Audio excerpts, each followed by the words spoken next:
नमस्कार शिर ठेविले पायावर, महाराजाला कठीण फार प्रसंग तो माझ्यावरी. सरकारी कामानिमित्त मी एका महाराप्रत तळ्यापाशी टाळले सत्य करातील काठीने.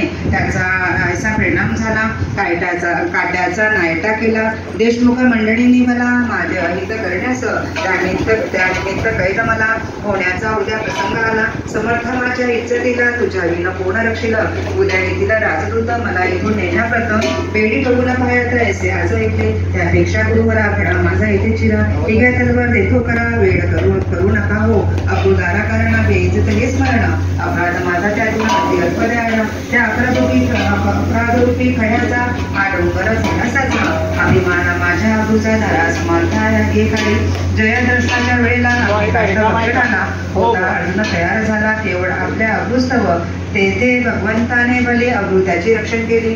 प्रभूने वस्त्र नेसविली. द्रौपदीला सभेत देवी मम अब्रू ही पांचाळी. देशमुख कौराणी आणली. नग्न करण्यासाठी भले तिचे करावो रक्षण. ऐसे वनू समर्थाला पाटील रडू लागला. आसपाचा तो चालला पूर्ण नेत्रा वाटे हो. घरची माणसे चित्तातूर आधीच होत झाली होती फार. नाही त्याच्या शोकापार तो सांगावा कोटवर. इकडे समर्थांनी भले तोरणे हाती कवटाळले. खंडू पाटला हृदय धरले. त्याचे सात्वन करावया.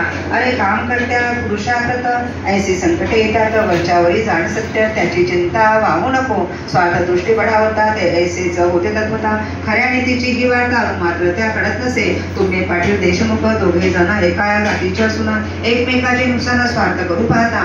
मागे कौरव पांडवात स्वार्थेच आला विकट सत्य. परी पांडवाचा पक्ष देत न्याय खरा होता की. म्हणून पांडवा कारण सहाय्य केले भगवंताने. त्या सत्यासाठी मारणे भाग पडले कौरवांना.